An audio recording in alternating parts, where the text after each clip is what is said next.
It didn't begin at 3:11, but that's the time you remember. A pale blue pulse on the edge of your vision, blinking not on the wall, not on the clock, not even in the air, but somewhere beneath your hearing, like a heartbeat mistaken for static. You weren't trying to listen, you were just still. Still enough for something to find you. The frequency didn't arrive. It's remembered around you. Spiraling into the wrong hour, off by seconds at first, then years, then an entire version of yourself. The signal never asks permission. It only waits until your rhythm matches its decay. There's no sound at first. Only a heat behind your ears, like a whisper left in the lining of a coat you forgot you owned. Your skin pulls back slightly, as if brushing against a memory that doesn't quite accept you. And there's the blink again. 3:11. Then 3:11 again. Then something slightly off. Maybe the seconds reversed. Maybe the colon blinked twice. Maybe the time isn't counting at all, just holding its breath, watching if you notice. You lean in. You shouldn't have. The signal deepens, not louder, but heavier, thick like a breath pulled through water, soft like a name mispronounced across too many wires. Each syllable collapses before it lands, but you still hear it, and each hearing is a little different.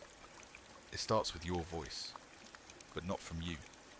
A loop of you speaking, maybe.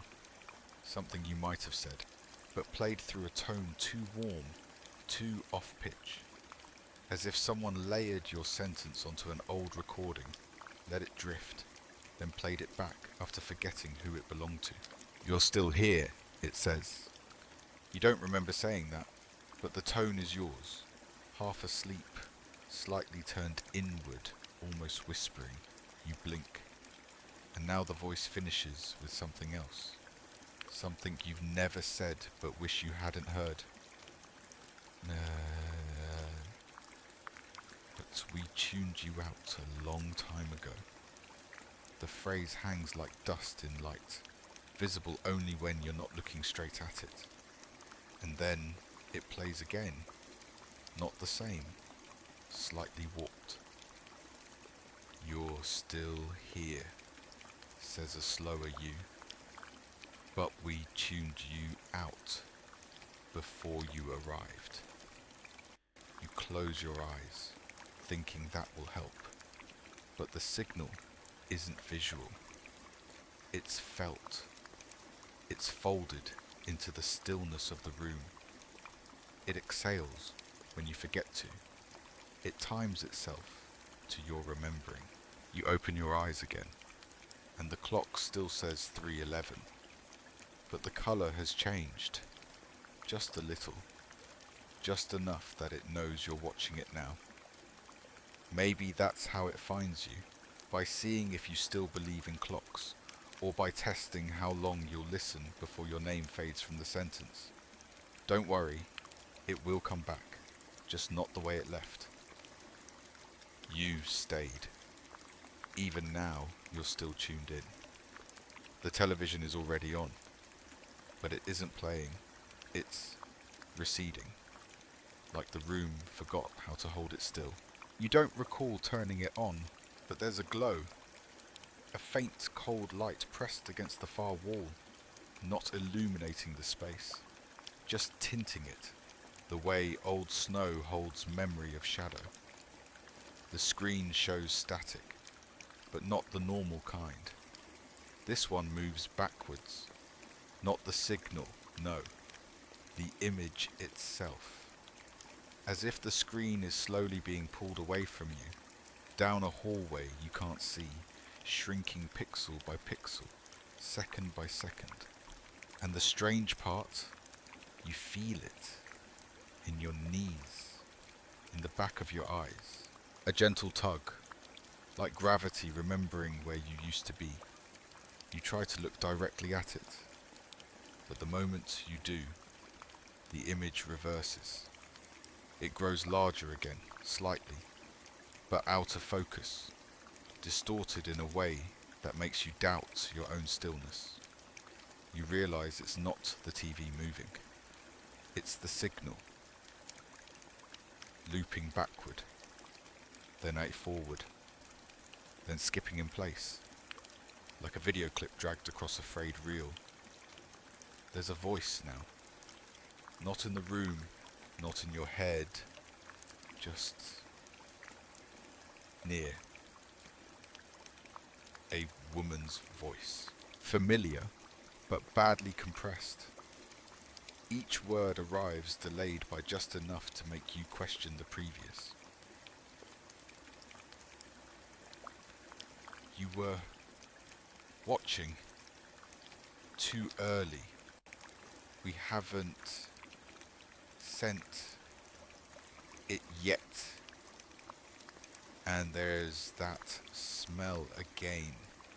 You didn't notice it earlier, but it must have always been here. Like dust warmed by forgotten circuitry, or the scent of overheated plastic long after the machine has died. It clings to the corners of the screen. It vibrates across your teeth, not painful, but uneven. The signal flickers. The TV hums in a rhythm that doesn't match your breath. And that's what unsettles you most. Because you always align with machines, always feel a sync. But this isn't meant for anyone still alive. You lean forward again, too far. The sound warps into something musical, but not quite a melody, just the intention sound of one. A song that never reaches a note, and in that almost tune, your name echoes, but not your whole name, just the way someone who used to know you would say it, years later, trying to remember. The screen starts to drift again, receding, fading down the invisible corridor, but this time, you don't follow, you let it go. And when you stop staring, you hear her say something else, but not to you. Someone's still watching. We thought we'd turned it off. You hold your breath, unsure whether it's safer to be seen or forgotten. And then the screen flickers one final time and disappears, just gone, like it never existed at all. All that's left is a faint hum moving slightly behind you now, as if the room itself is remembering in reverse. Some voices return, others echo. It's your voice, but not your thought. That's how this part begins, not with sound, but with the recognition of shape. The curve of cadence you've heard 1,000 times, in voicemail recordings, in dreams that echo when you wake, in the hollowness of rooms after you speak aloud to no one. You're not speaking now, but your voice is. A low, crackling murmur begins just behind your left shoulder, soft at first, like a whisper under a pillow. You turn. Nothing. Only the room. Only the breath that isn't quite yours anymore. Then the voice repeats. No one's listening. Not now. Not yet.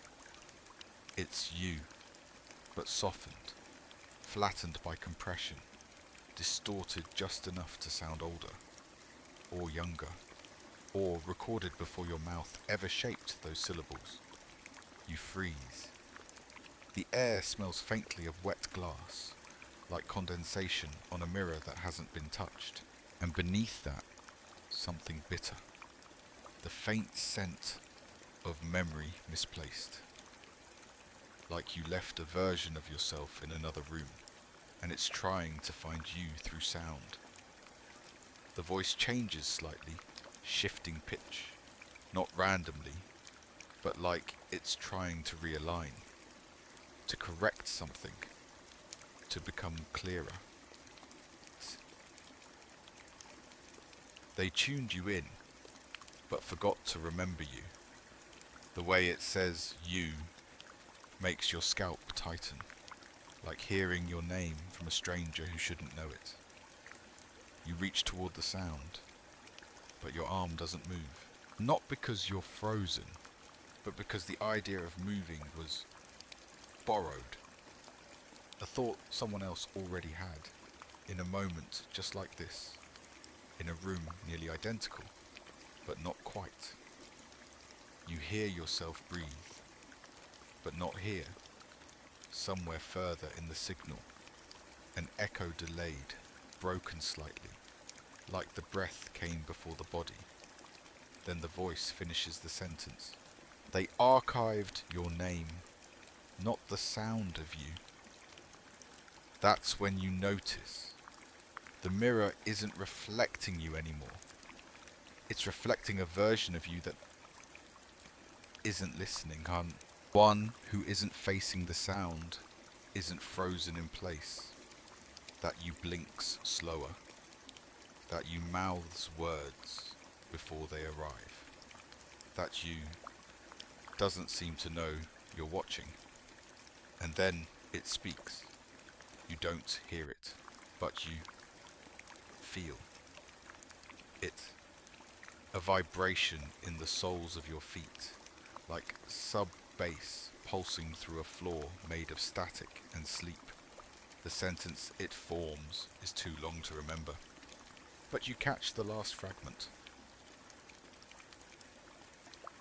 So we whispered your name in reverse, to see who answered. And just like that, the voice ends. No fade out, no distortion, just absence. But the space it filled doesn't collapse. It stays open, as if the frequency carved a room inside the silence. And you're expected to live there. You don't move. You don't need to. Because the next signal is already tuning itself to your stillness. It plays differently when you're asleep. The room breathes. Not in the way lungs do, but in the slow, imperceptible way pressure shifts across surfaces you didn't know were listening. Walls exhale when you blink. Ceiling inhales when you speak. The floor, most gently of all, holds its breath each time you try not to notice. You didn't build this rhythm. It built itself around you. The air feels too still, not stale, not thick, but too perfectly calibrated to your hesitation. It adjusts ever so slightly each time your chest rises, and then lowers again. That's when you hear it. A glassy sigh. It comes from behind the left wall. Not a voice, not even sound, just a shimmer. The kind that drips from a crystal left too long in shadow. The kind that breaks if you name it. Your breath catches.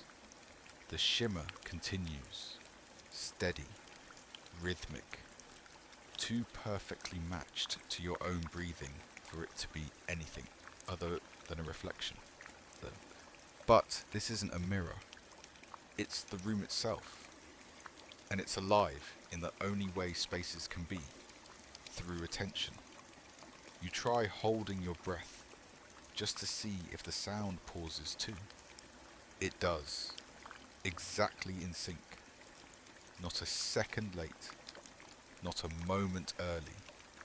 But when you breathe again, the sound doesn't return immediately. It waits, considers, then comes back, slightly off tune, softer, thinner, like it forgot the shape of your lungs. You close your eyes. The room narrows. Not literally, not in dimension, but in purpose. There's less here than there was before. Less now. And that shimmer, it's no longer behind the wall. It's beside you, then under you, then in you. The shimmer moves like a breath underwater. It curves, flickers, changes frequency each time your thoughts change pace. Now it pulses, faster, like recognition, like response. You whisper something, nothing meaningful. A fragment of a sentence, not even words, just syllables shaped like memory. And the shimmer responds. A pulse, 2 pulses, then silence, then a sound not from your breath, not from the room, but from between them.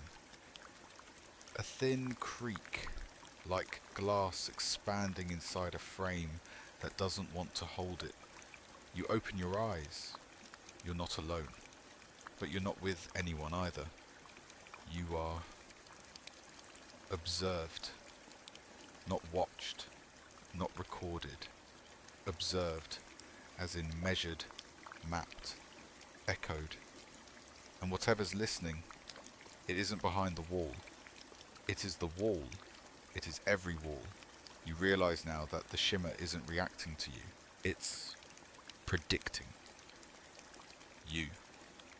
And getting better, faster, more correct with each breath you try to control. You inhale once more, sharply, as if to assert dominance over the room. And that's when the ceiling exhales. A slow drift of dust. It falls too slowly, each particle suspended as if wrapped in static. They shimmer too, not with light, but with recognition. Tiny motes of memory that almost remember you, but don't, not quite. Don't adjust it. The noise is part of the message. There's a sound now. You didn't hear it begin. It was already playing by the time your awareness caught up. A thin hiss, like worn magnetic tape turning over and over in an empty reel.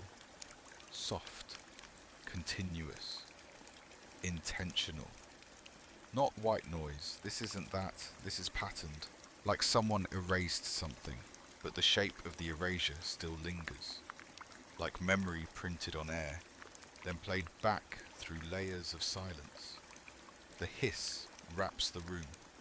It doesn't come from a speaker, or a source, or even direction. It's ambient, but too precise. Your jaw tightens, not from fear, but from alignment. Your bones feel the rhythm before your ears catch it. And then you hear it. The loop. A voice plays. Yours. Maybe. It's a sentence you think you remember recording, but it's wrong. They always leave the tape cuts right there, right before the word lands. The sentence restarts. Same tone, same breath, but with a different end. They always leave the hallway unlocked. Pause. Rewind. They always leave the cut again. The loop is stuttering, but intelligently, as if testing different endings, as if searching for one that fits. Each variation feels familiar, not because you've heard them, but because they almost belong to you. Like someone edited your memories for better narrative flow. Another version plays. They always leave the sound on, even when the tape ends. You hold your breath. Wait. The hiss continues. It never wavers. You begin to suspect the hiss isn't behind the voice. It is the voice. A voice that's been erased, layer by layer, until only breath and tone remain. You take a step back, not physically, just mentally. A step out of the loop. That's when you feel the floor under you warm, subtle, like a machine forgotten under carpet. You crouch, listening. The hiss rises slightly, like it notices. Then silence. No fade out, just stop. Your ears ring with the absence. And then one final line. They always leave the you out. The tape reels unwind, not forward, not backward, sideways. You can feel the whole moment sliding, not through time, but through version.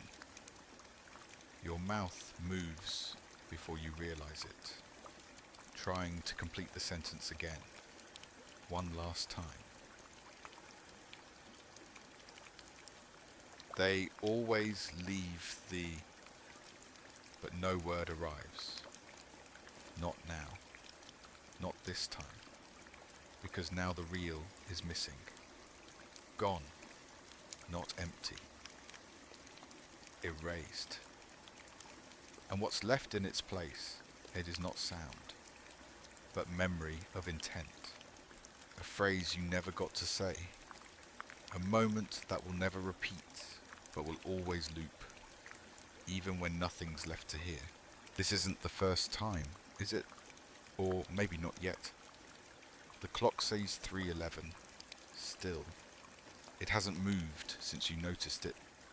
Or perhaps it only began existing the moment you looked. A timestamp generated for your benefit, or for your hesitation. But now, you hear ticking. Soft. Deliberate, too clear to be imagined, the kind of ticking that doesn't fill the room. It punctures it, each click a pinhole in the silence, each second leaking something out that doesn't return. You glance again, still 3:11, but the ticking continues as if in defiance, or mockery. You're not sure which unnerves you more. The air vibrates slightly with each sound. Not just your ears, your breath, your bones, your inner voice. Each tick rearranges the sentence you were about to think. And then you realize the ticks aren't regular. They respond to your attention. When you blink slowly, they slow. When you tense, they jitter. When you try to ignore them, they fade, only to return louder the moment you acknowledge their absence. You close your eyes, listen deeper. Behind the ticks, a second sound, lower, rounder, like something soft dragging across metal. Or perhaps a voice being scraped gently back into a mouth that never spoke it fully. You open your eyes. Still. 3:11. Still. But now. The minute hand is trembling. A tremor, barely visible, like it wants to move but forgot how. You lean in. The glass over the clock face fogs, not from your breath, from its own. Then the ticking stops. And that's when the whisper starts. Not a new voice, not a different sound. Just the ticking, played backward. Slower, heavier, more human. We're behind, but we remember you forward. The voice comes not from the clock, but through it, as if the face is a speaker, as if the numbers are trying to spell something else, but only in a language that runs on recursion and loss.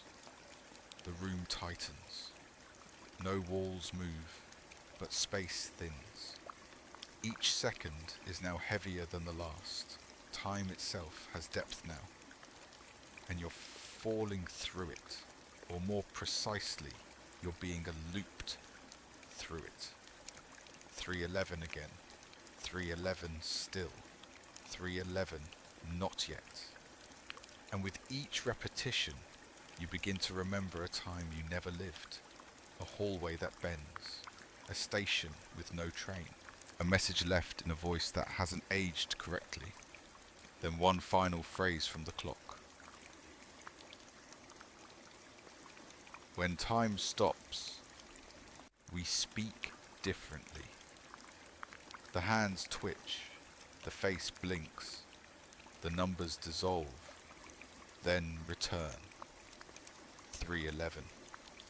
No AM, no PM, just 311, forever held, or forever late. You step back, but your foot lands half a second earlier than your body expects.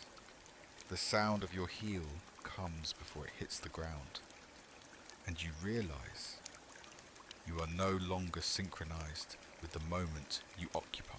Some memories aren't yours, but you keep them. The mirror doesn't show you, not exactly.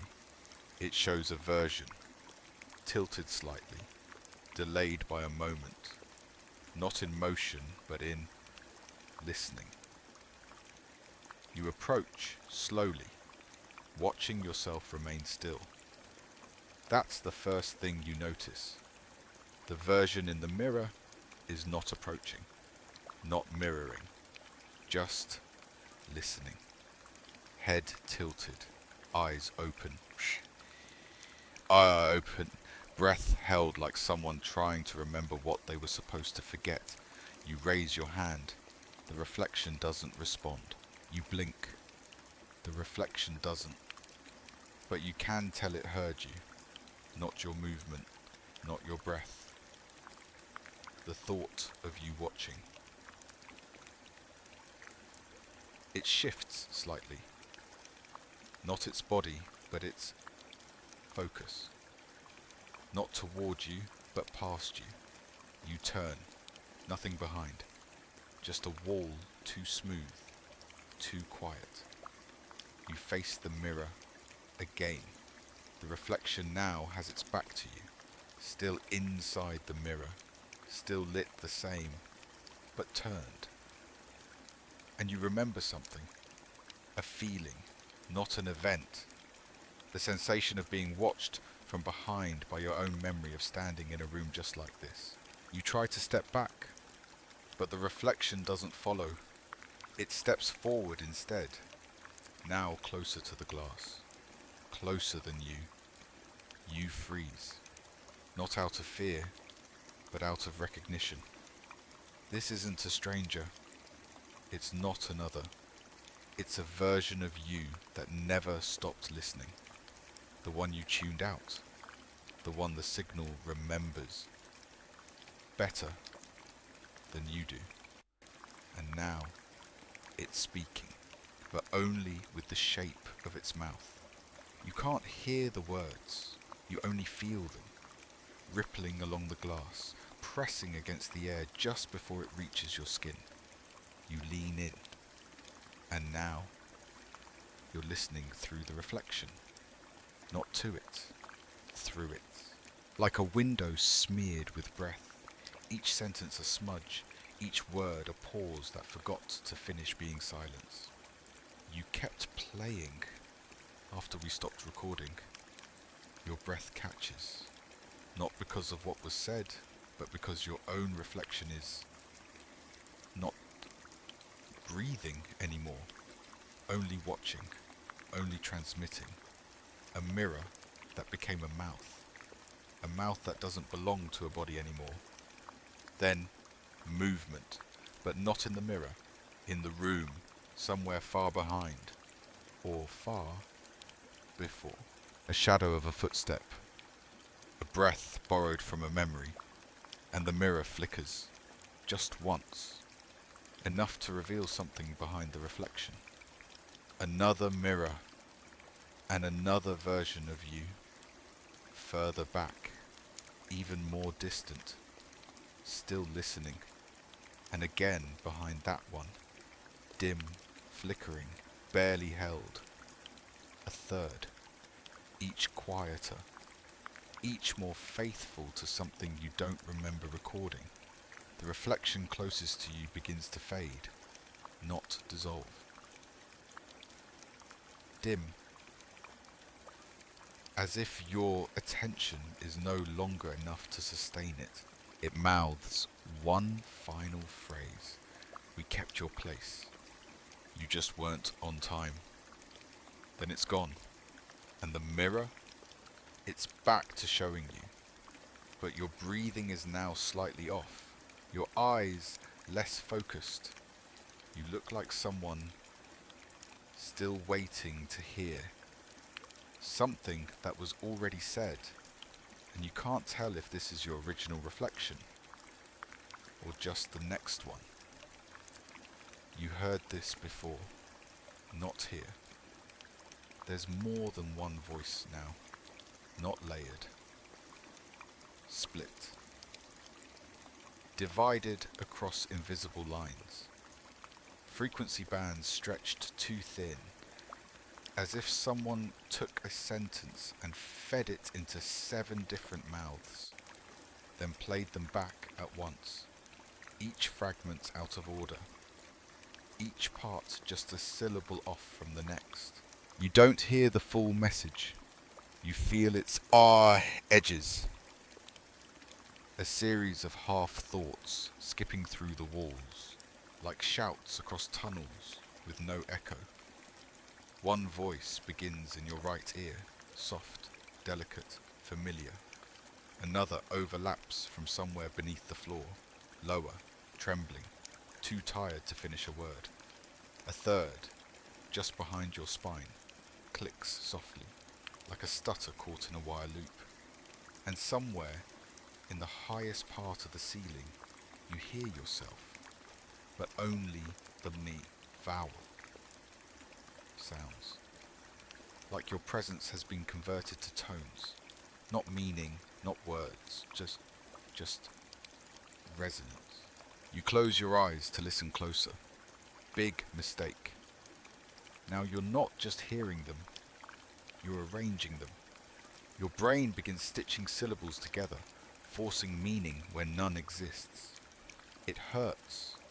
Not pain, but a pressure behind the nose, as if your mind is swelling to accommodate a voice that no longer fits inside it. The sentence forms. You kept all the signals, but forgot the source. Then it collapses, cracks, falls inward, and the frequencies scramble again. 7 channels, one voice, split like broken glass, still trying to reflect the same image. You step back. The walls vibrate. Not violently, just enough to suggest movement without direction. Like radio static caught in wind. Then, laughter. Not loud, not joyful. Just a glitched exhale, as though someone tried to remember how it felt to find something funny, but only knew the rhythm. You follow the sound. It leads nowhere, because now the floor is humming, and the hum builds. A rising pitch, vaguely melodic, like tuning a memory you never had. Your teeth buzz, your skin pricks. The voices realign. Not perfectly, but enough to deliver one clear phrase. Broadcast not in sound, but in structure, through the shape of the pause, the echo, the lack. One version of you is still listening. The sentence doesn't end with a tone. It ends with a feeling, a sense of being acknowledged, in the past tense. And then it all drops out. Every channel, every hum, silence. You're left alone in a room where sound used to be. And now, you can hear yourself thinking. But the voice in your head doesn't match the one you remember.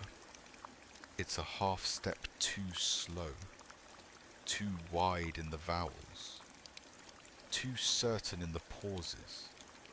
You speak aloud to compare. Just a word. Any word. It sounds nothing like the thought. And that's when you realize you're not the one playing the signal anymore. You're the one being played through it. One version of you is still listening. The mirror is singing, not out loud, visually. It flickers like an old CRT. Horizontal scan lines bleeding across silver glass. Rhythm pulsing as if synced to a frequency just outside of human sound. But there is no sound. Only movement. Only the mouth, your mouth, inside the mirror. It's singing something you've never heard but know intimately. A melody that should have belonged to you. Soft, minor, half submerged in nostalgia too old to be real. The lips move gracefully, but out of sync.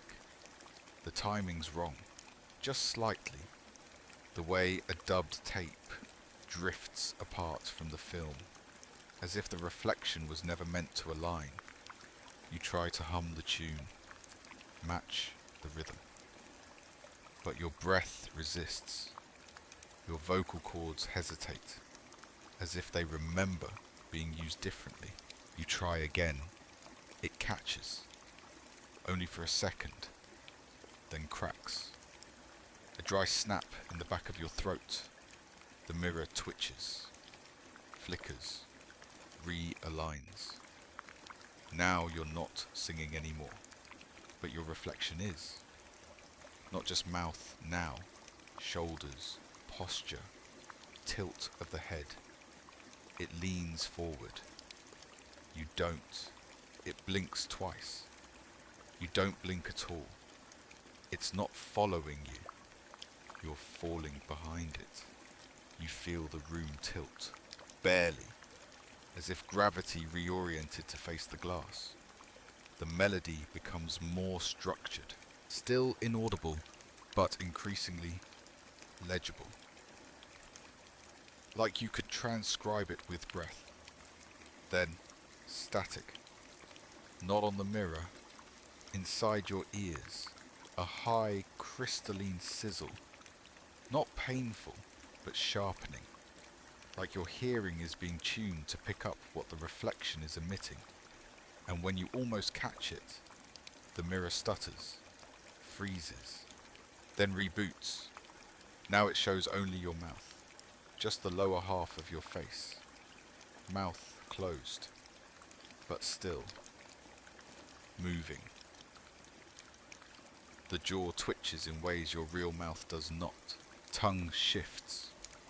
Lips open. Speak. Close. Repeat. You whisper something. A test. Nothing changes. But the reflection replies. Not audibly. Just a word. Clear as text typed across its surface. Spoken in glitching motion. Tune. You step forward. The mirror doesn't zoom, but the image enlarges. You are now looking into the mouth, past teeth, past tongue, into the back of a throat that looks too static-filled to be real. And deep inside that mouth, there is another screen, another flickering, a smaller version of the mirror, and within it, the same mouth again, singing, always singing, layers upon layers of your image, each one flickering faster than the last, each version slightly more off than the one before. A recursive choir of silence, built from the shape of a song you never learned, built from the mouth that no longer waits for your permission to speak. You pull back, the mirror breathes, and then goes still. Now it reflects you, only you, but your mouth, it's moving, and you don't remember opening it. Your reflection tuned out. You didn't. There are no corners. You didn't notice when they disappeared. One moment, the room had edges, sharp, reliable intersections, where wall met wall, where floor rose to meet ceiling, in angles meant to frame a world that made sense. And now, they curve. Not as decoration, not rounded like design. They fold, quietly, unnaturally, towards you, as if the geometry forgot how to remain stable under observation, as if your attention has bent the architecture out of alignment. You reach toward where a corner should be. Your hand doesn't stop. It glides, not against a surface, but through a gradient, like air thickened just enough to trick the skin into remembering touch. And on your fingertips, a faint vibration, not physical, directional. The space is pulling, not strongly, but enough to notice that the room no longer encloses you. It regards you. Each curve now leads inward. Every line, every seam, every lightless crease gently arcs toward your position, as if the space has made a decision, as if you are the origin. There's a hum again, but lower, wider, a sub-audible pressure like your body has become a tuning fork. You vibrate, but not on the outside. You feel it behind your ribs, just under the lungs, where memory waits to speak. You turn in place. Slowly, the room turns with you. Not visually, not in the reflection, but in sa orientation. No matter how you shift, the walls remain just slightly closer behind you than they were a moment ago. You blink. Something tightens. Not the walls, the feeling of walls, their implication. Now, it's hard to say what shape the room holds, or if it holds one at all. You try to walk toward a new edge, somewhere distant, undefined, but each step tilts the light, and the floor angles, slightly, unnaturally, just enough to suggest this place is not meant to be walked in, only noticed, only received. A sound now, very faint, a voice maybe, or just the memory of one. It loops once, corners hide what memory can't contain. Then silence. Then again, but rearranged, contain memory, what corners can't hide. It's not trying to say something new, it's trying to prove it still exists. You exhale. The breath doesn't return. The air doesn't exchange anymore. You breathe out, and nothing comes back, as if the room is keeping it, as if you're not in a room at all, but in the bahr, asfas, of something larger, a container designed to resemble shelter, but built for the signal. There are no corners, because corners resist listening. Corners hold echoes. This room does not echo. It absorbs. everything you say, everything you think, everything you almost said. It folds your silence inward, until you can no longer tell if the silence is outside you, or if you're just echoing inward. One final voice arrives, this time behind your left eye. Soft, sure. The walls remember you, even if the signal doesn't. And then the hum stops, but the curves remain. Permanent now, not shifting, not adaptive, just watching. You're not centered in the room. The room is centered in you. The walls remember you, even if the signal doesn't. You didn't smile, but something responded like you did. A soft sound, part sigh, part chuckle, as if the room heard an emotion you hadn't finished feeling yet. You freeze. It happens again. Fainter this time, but unmistakable. A breath, not your own, mirroring a joy you didn't express. You search your face. No expression, no trace of intention, but inside, a flicker. A thought that almost became a smile. Almost. That's what it caught. Not the action. The anticipation of it. You try to suppress everything now. Flatten your thoughts. Dull the reflex. But you can't unthink something that already echoed. And the room, it's not done playing it back. Now there's more. Soft, layered giggles. Light and distant. As if dozens of versions of yourself have begun laughing gently through the walls. Not at you, not with you. Before. You. Pre-echoes. Not reactions. Predictions. You feel warm, not comfort warm, not fear warm, just present. As if your nervous system is being scanned for intent, and every unspoken impulse is being recorded. You sit down slowly, not to rest, but to quiet the noise you haven't made yet. It doesn't help. The sounds grow clearer. The pitch adjusts. The laughter becomes a tone, almost musical, a harmony of half-finished feelings. Now you hear yourself, not just laughing, but speaking, fragments.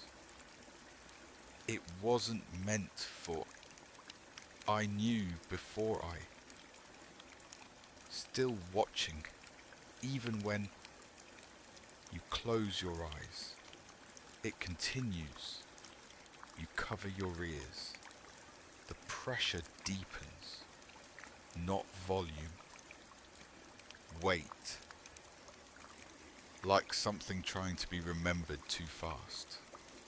And beneath it all, an emotion you didn't authorize. Nostalgia, but not yours. You feel it behind your teeth, in your shoulders, in the parts of your body that react before you decide how to feel. You whisper something, anything, just to break the loop. I didn't mean to, too late. The room already recorded that sentence 3 seconds before you said it. You know because you hear it again. Your own voice, earlier than memory allows. I didn't mean to. The echo smiles. You can't see it, but it smiles. Not as a face, as a presence. A shift in tone. And now you realize it has smiled at everything you almost said since the signal began. The signal doesn't need words. It speaks buzz intention. And now it replies, that's enough. We can shape the rest. Then silence. But not the kind that ends a sound. The kind that completes it. the kind that waits to be filled by your next almost thought.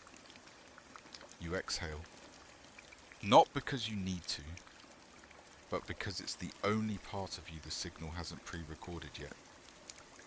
That wasn't laughter, just something pretending. You're on the news, not watching it. In it. But not as yourself. Not quite. The screen hums faintly. Old glass, old broadcast, older static. You don't remember turning it on, and yet it's already halfway through the segment. The anchor speaks in a voice too calm for what's being said. A cadence, trained to deliver loss like weather. Was last seen sometime before signal collapse. No further footage confirmed. Broadcast will resume pending restoration. And then, your name. Almost, just a few letters off. A mispronunciation with confidence. As if the error was part of the official record. It stings, not because it's wrong, but because it was read so fluently. Like this version of your name existed long before you did. You step closer to the screen. The footage changes. Now it's security cam grain. A hallway, flickering lights. A figure walking away from a door that doesn't open. You know the silhouette. It's the shape of your hesitation. The way your shoulders hold tension when you think you're being watched by someone who might have once known you. Then another image, a still frame, your face, almost, eyes closed, no mouth. Caption, unconfirmed presence, awaiting clarity. You look away, the news keeps playing, no sound now, just crawl text. A feed of events that never happened, or haven't yet. Frequency misalignment at 311.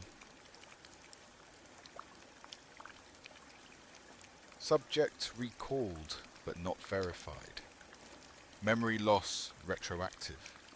Causality unindexed. Each line reads like a diagnosis you can't disprove. You try to change the channel. There's no remote. Your hand reaches toward the buttons, but the TV's head blinks first. Like it knew you would try. The screen cycles. Now, a panel discussion. 3 faceless voices debate the possibility of reinserting lost identities into archival footage. They cite you. Not by name, by shape. Subject shows recursive drift. Evidence of unintentional presence echo. Was never tuned in, but left the signal anyway. They laugh politely. You don't. The screen crackles. Pixelates, reformats. Now you're standing in front of a static-filled version of your own room. The angle is wrong. Too high, too wide. Surveillance lens. You watch yourself, watching yourself. But the you on screen is slightly ahead of you. It turns its head, 1 second before you do. It blinks. Half a moment before your thought catches up. You whisper, "How long has it been recording?" And the figure on screen mouths the same words, perfectly, but then adds something extra. We recorded everything but the moment you stopped being you. The feed freezes, then vanishes. The screen is black now, but it's still humming. still warm. And behind the black glass, you sense something still watching, still reading the part of you that didn't make it into the final cut. Your name never appears again, but your presence doesn't vanish either. It's archived, incorrectly, permanently. This broadcast wasn't meant for you. There's a recorder on the floor, small, boxy, familiar in that way obsolete things are. You're not sure if you've seen it before, or just dreamed of owning one. Its red light blinks, not quickly, not with urgency, a soft, steady pulse. It's recording, but there's no voice, no message, only breath. You kneel beside it. It clicks softly with every inhale and pauses for every exhale. Not yours, not this time. You hold your breath. It doesn't stop. It breathes for someone else, someone just out of sync with now. You press rewind. It whirs quietly, tape stretching across an internal head you cannot see. You press play.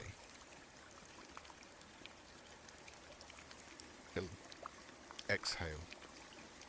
Inhale. But this time, no pause. Just one long stretch of breath. The kind that follows a question never asked.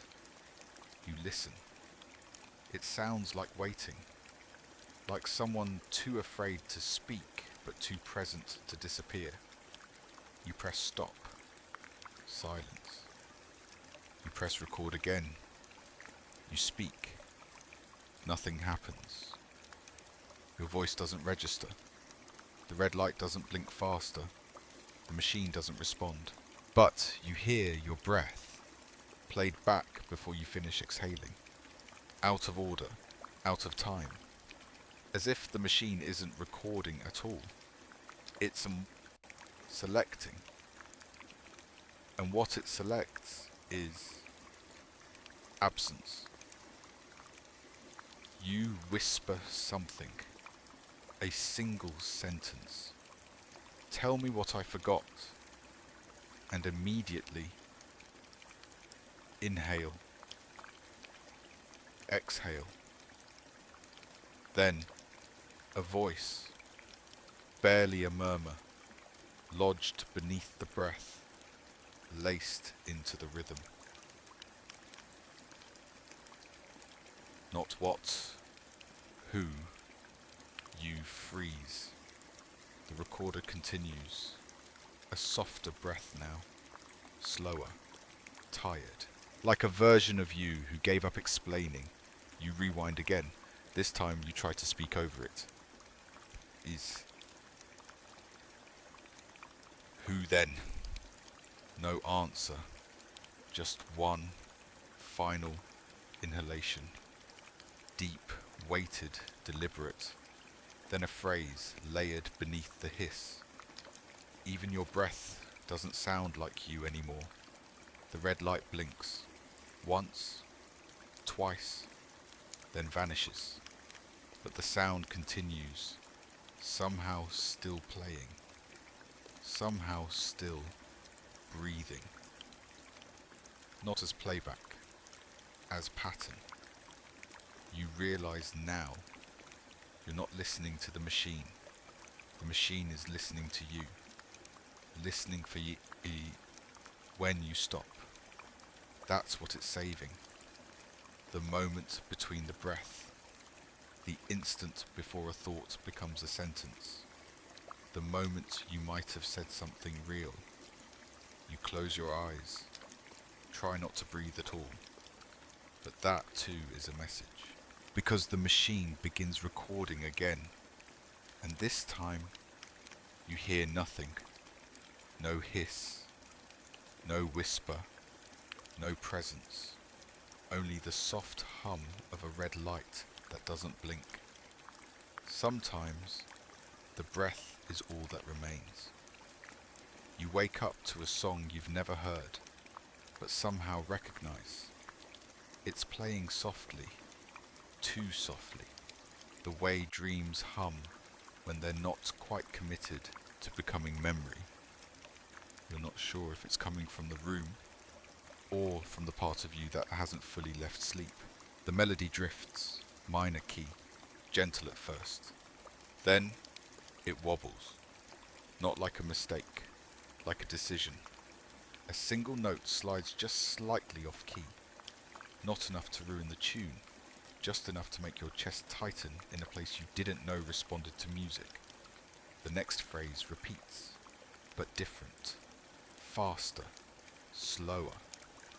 The tempo shifts between measures like the song is breathing in reverse.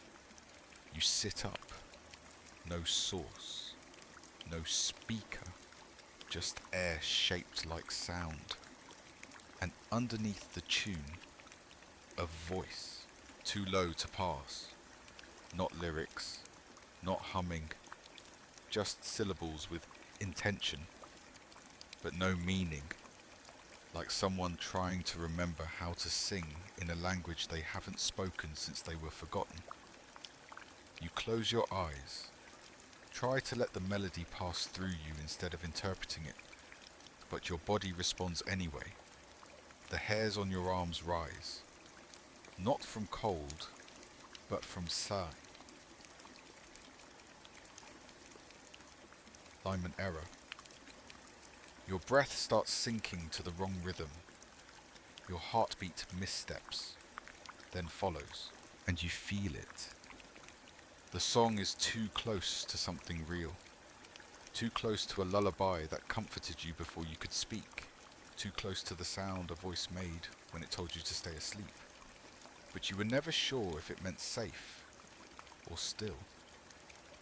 Now the melody fragments, shifts pitch again, a half step off, then another. Now it sounds familiar, in the way certain smells make you sad without explanation. You whisper, "I know this," and the music answers, not with more notes, but with silence between them. Weighted silence, designed to mimic recognition. You listen deeper and realize the song is composed of moments you almost remembered. Each phrase is a version of something you once heard, dreamt, or imagined, but are never all three. Now your name appears inside the melody, not spoken, not sung, just embedded. A pattern of tones that implies who you used to be without saying it aloud. You try to respond, try to hum along, but your voice won't match. The notes resist. You're a beat behind, or too soon, and that's when you understand. The song isn't being played for you. It's being played around you. Designed to brush your memory without giving it back. Designed to tune your presence to a frequency just slightly too late to matter. You exhale. The music shifts again. Now distant, now reversed, now someone else's dream. And the voice beneath the melody says one final thing, almost yours, but not quite. Then the song ends. No fade, just absence. Like it paused itself mid-sentence and forgot how to restart. You sit in the quiet that follows, not knowing if you were being comforted or softly erased. It's almost familiar, but not quite. The room has already gone quiet. You're sure of it. You counted the stillness, watched it settle over the corners that no longer exist, listened to the sound of silence finishing itself. And then the response comes, too late. A soft shuffle, a breath, a word maybe, spoken into a room that's no longer speaking. You freeze. It doesn't repeat. It arrives, as if delayed in transmission, as if the room only just received a moment you'd already forgotten living. You speak now, clearly. A simple test. Hello? Nothing. But 30 seconds later, a faint echo of hello returns. Warped, thinned, split across layers of time that don't align. You blink, and another sound emerges. Your footstep. Not the one you just took. One from minutes ago. Maybe longer. You step again. Listen. Nothing. Then, the same step. Repeated. Echoed from nowhere. As if your movement was only noticed after being archived. This isn't latency. It's memory misfiring. A kind of temporal reverb, where the world answers after deciding whether you should have existed in that moment. You breathe, and 5 heartbeats later, you hear the inhale as if you've been dubbed over in a film with the wrong subtitles. You look around. No source, only space. But space is no longer a neutral container. It's reactive. It buffers. You try again. Whisper something meaningless.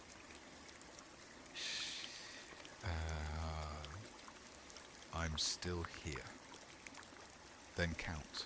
1, 2, 3, 4. I'm still here. Returned, but slower. And not quite your voice.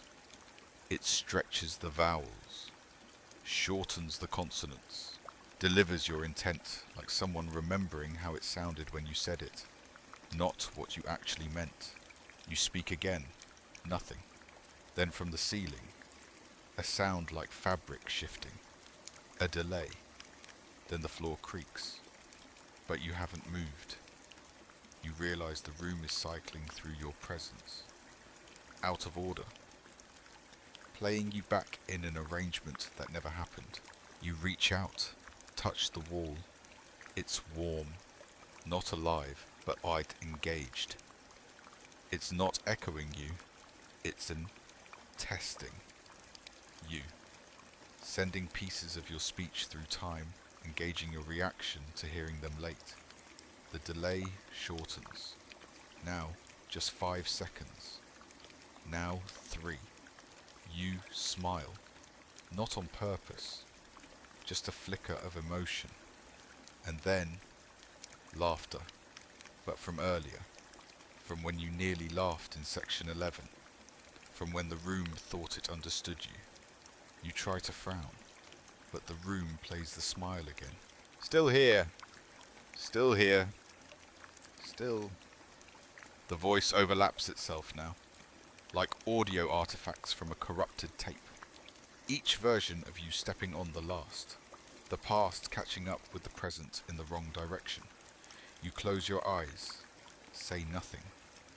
And yet, from the corner of the room you didn't look at, your voice speaks again. Don't answer yet. It hasn't asked. And then silence. True this time. Or maybe just delayed enough to seem final. This delay isn't random. It waits for you. The mirror has frozen. You don't mean still. You mean cold. Its surface fogged, not from breath, but from inside. Crystallized static, spreading in branching lines that don't match any known pattern. Fractal frost that hums faintly when you lean in, like the room is trying to seal something in, or something out. But inside that frost, your reflection moves. Not fast, not fluid, just slightly ahead. It blinks before you do, tilts its head first, mouths a phrase you haven't thought of yet. You raise your hand. The reflection hesitates, then raises its own. but the angle's wrong. The fingers curve too much, or not enough. Like it's guessing what your hand might have looked like in a slightly different gesture, and the frost thickens. Now the mirror looks like glass submerged in static, but your reflection? Sharper, more vivid, as if the colder the surface becomes, the clearer. That version of you gets. You don't remember dressing like that, don't remember standing like that, but it's still you. It has your breath, it has your pause, it does not have your thoughts. You whisper something, nothing returns, but the reflection speaks, visibly, mouth forming a sentence just as your lips part. We moved when you stopped. You stagger back. The image doesn't. It leans forward instead. Close. Then closer than close. Its forehead nearly pressed to the glass. You don't feel threatened. You feel replaced. Not like someone took your place. Like you. Never belonged. In the position you thought was yours. You reach out. Your fingertips touch the mirror. It's colder than expected. Not freezing, but absent. Like touching the idea of cold, the frost pulses, a rhythm, not a heartbeat, a broadcast loop, soft, static-laced. You listen. The pulse repeats, and each time your reflection resets. Same blink, same breath, same half gesture. A loop, but not a recording. A live delay. Like the signal is buffering versions of you, choosing which one to display next. You smile. The reflection frowns. You say a name. It mouths a different one. You step away. It stays close, like it's learned to prefer the distance. We were clearer when you forgot. That's what it says, just before the frost melts from the center out. Not from heat, from disinterest. The mirror has finished broadcasting you. You are no longer its signal. Now, the glass is blank. It shows nothing. Not the room, not the light, just absence, framed. You wait. No new reflection appears. Just that faint pulse, still playing, still choosing. You speak again. Not a test this time. A plea. Which one of us is still here? No answer. But you see a single breath fog the glass from the inside. You moved. The mirror didn't. There's light in the room, but you can't find where it's coming from. No bulb, no lamp, no screen. Just a steady illumination that doesn't rest on any surface. It simply exists, floating between visibility and assumption. You try to trace it, look for a source. Every time you move, the shadows move too. But wrong. They shift before you do. Reposition themselves as if expecting your motion. As if they remember where you were. About to be. And the light, it bends. Not around objects, around possibilities. You stand still. Watch the room brighten slightly near the door. There's no door. Not anymore. Just a rectangle of suggestion. Light pressed into the shape of access. But no handle. No hinges. Just permission. Revoked by design. You take a step toward it. The light fades from that corner and intensifies behind you. You turn. It moves again. never chasing, just correcting. You realize it's not trying to light the space. It's trying to locate you. Your shadow trembles. It stretches too far in one direction, then snaps short in another, like it's flickering through decisions you haven't made yet, like it's being broadcast from a version of you who's already moved on. The floor glows faintly. No pattern, just soft gradients, as though something beneath the floorboards is thinking in colour. And above you, nothing. No fixture, no wiring. But the light pulses in time with your hesitation, not your heartbeat, your pause. Each time you doubt where you are, it brightens slightly. Each time you accept it, it dims. This isn't illumination, it's interrogation. You whisper, "What do you want me to see?" The light flickers, just once, and every shadow freezes, not like objects casting, like memories holding still. You step back, your shadow lags, then catches up, your chest tightens, not from fear, from timing. The light begins to drift sideways. No source, just motion. A beam that carries no heat, only implication. You follow it, and as it passes across the far wall, a figure appears. Not in the wall, in the lack created by the light's angle. A silhouette cut from a space that forgot to cast it. It mirrors your posture, but stands just a little straighter, more sure, more complete. You blink, it doesn't.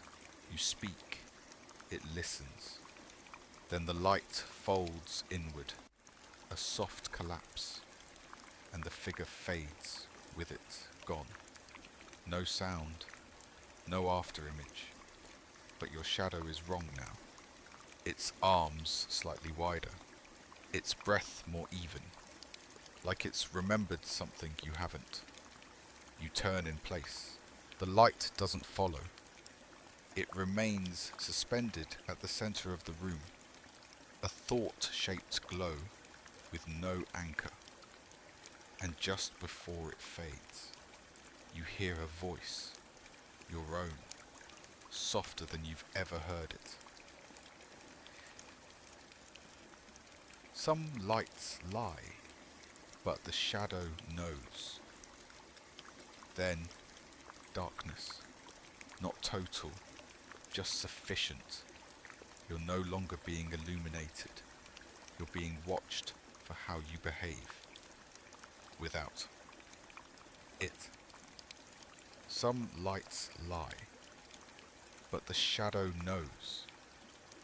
You lie down, not because you're tired, because the room expects it. The bed is soft, unfamiliar, no texture, just a surface designed to resemble rest. You close your eyes and feel it shift, not the mattress, the location. Subtle at first, a faint pull beneath your back, like gravity rearranged its priorities. You open your eyes. Everything looks the same, but it isn't. The distance to the wall has changed, slightly. The air smells different, cooler, touched with old fabric and tape glue. You blink. The ceiling blinks back. Light flickers, then corrects itself. You close your eyes again, slower this time. And again, the bed moves. You don't feel motion. You feel arrival. Like waking up from a dream you didn't have, in a position you don't remember choosing. The walls haven't moved, but they don't remember. You. That's what shifts, not space. Familiarity. You try to track the change. A sound, low hum, like an elevator with no shaft. But it doesn't rise. It settles. Wraps around the base of your spine like an unfinished sentence. You whisper, "Where are we now?" No reply. But the bed creaks, not under you, under someone who already left. A pressure that lingers, rearranging the sheets in the absence of presence. You glance toward your feet. They're pointed the wrong way, not backward, just slightly left of center, as if the orientation of sleep itself has rotated in your absence. You breathe. The air enters from the wrong side. You shift. The pillow feels different now. Same shape, new texture, like a version chosen by something trying to keep you comfortable without knowing what comfort meant. You sit up.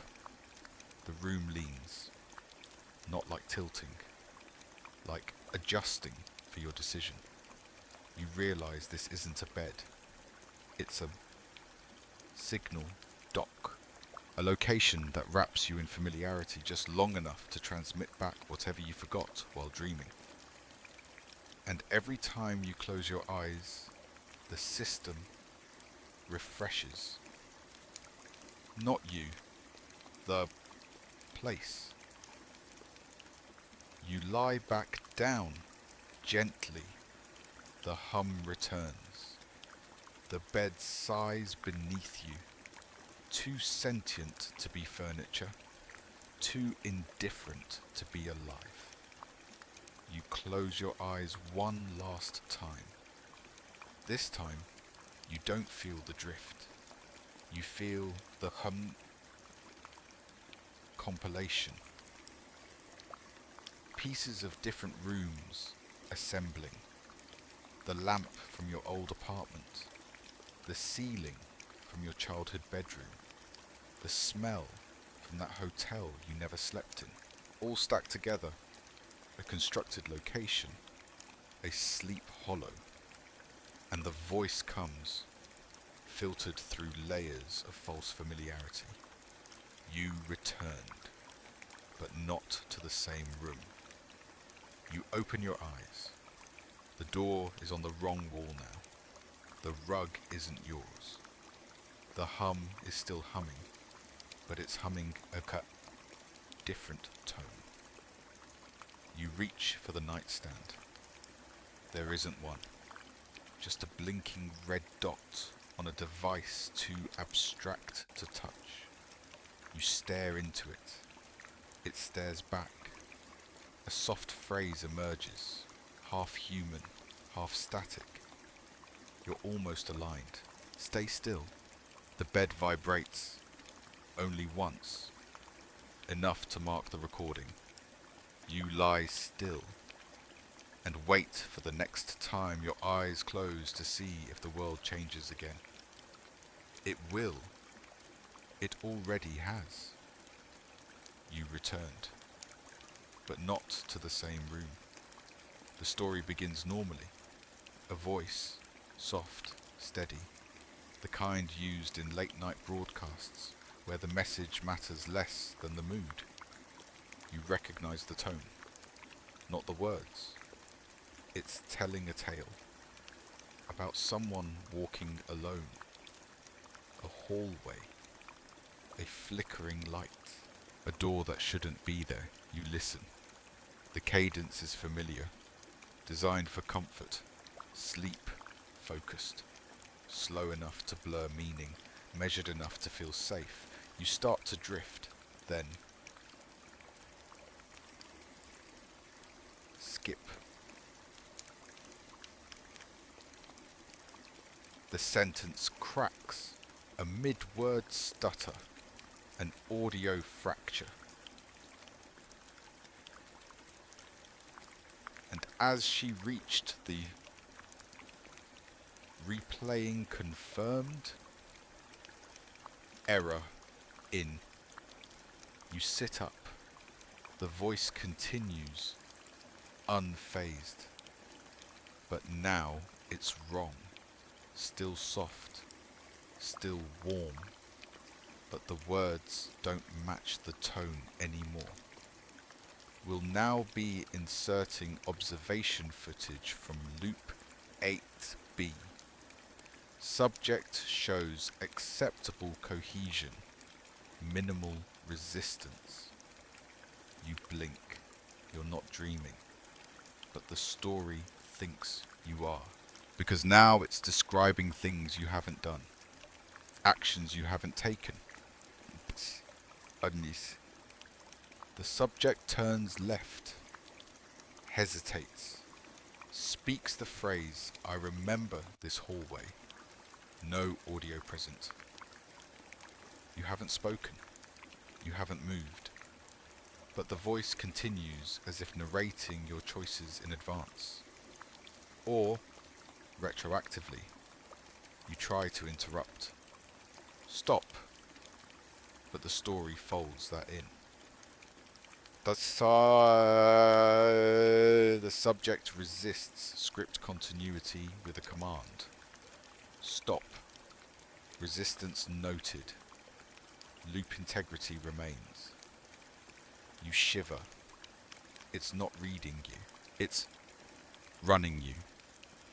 The tone shifts again. Now it's bedtime story gentle. And so she found the final room, and in it, a mirror that showed not her reflection, but her intent. You haven't reached any mirror, but you turn anyway, because now there's one behind you. It wasn't there before. In the mirror, you're already facing it. Already heard this, already said, "I don't remember choosing this ending." Then the story glitches again. Words layer over each other, competing narrations from different timelines. Loop complete. Subject compliant. Version preserved for playback. Broadcast ending now, then your voice. From somewhere deeper in the signal. Older, tired. That wasn't my story. And the narrator responds, gently. No. But you listened long enough that it became yours. Then silence. But the kind that follows a closing theme. The kind that suggests conclusion, even when no part of you agrees with it. You look at the mirror again. Your reflection is gone. In its place, text, flickering, unreadable at first. Then one line becomes clear. End of file. Signal 0.33.5. Identity drift. Confirmed. The mirror shuts off, like a screen. Not shattered, just turned away. And the voice resumes. The same soft tone from the start. We'll begin again, now. As if nothing happened. As if this wasn't a story that broke halfway through to tell you about the part you weren't supposed to reach. They remembered you wrong. Or right, but later. You're watching yourself in a film you didn't make. Not home video. Not dream logic. Just footage. Grainy. Muted colours. Static ripple at the bottom of the frame. Familiar only to those who know what forgetting feels like. The person on screen looks like you, but moves more calmly, as if they've been through this before. You try to remember where this was filmed. Can't. You try to recall the clothes, the wall colour, the time of day. Nothing sticks. The more you observe, the more the details. Reconfigure. The hallway gets longer. The light shifts cooler. And now, the figure is turning, looking at the camera, at you, and they smile. Not comfort, not warning, just recognition. Like they knew you would arrive here, in this moment, at the wrong end of a forgotten story. You lean forward, the footage skips, then corrects itself. You're still on screen, but now, behind glass, behind layers, a monitor inside a monitor, a loop collapsing inward. You try to stand, but your body doesn't move. Or it does, but slower. You speak. The screen subtitles it before your lips part. I don't remember filming this. And now, the you on screen whispers something. You can't hear it. There's no audio anymore. Just the subtle hum of a paused system trying to make meaning from silence. Then, the footage zooms. Not digitally, spatially. The image pushes through the screen, through the room, through the version of memory that allowed this playback to exist at all. And now, you're inside it. Not metaphorically, physically. You can feel the texture of the air shift, like you've stepped into film stock, like your breath can now be measured in frames per second. The scene changes. You're standing at a door, familiar. 311 is blinking on a small red screen near the handle. Not time, just identification. You touch the frame, it dissolves. Behind it, a room, empty, no voice, no mirror, no signal, only a low, steady frequency, not sound, remembrance. It pulses once, then again, and in that pulse, you feel everything the story didn't show. The breath that never made it to tape. The version of you that was tuned out before the broadcast. The face on screen that turned away too soon. You whisper into the space, am I still inside it? And the answer comes. Not from a voice, not from a screen, from the signal itself. You were here. You still might be. The room fades, not ends, just releases you, gently, like a song unfinished, but no longer needed. The screen shuts off, your name doesn't appear, but your presence lingers in the static, woven into the pattern, held in the hum. The frequency doesn't stop, it drifts, and somewhere in the drift, a breath continues. Maybe yours, maybe someone else's, but it's still playing. You stayed. Even now, you're still tuned in.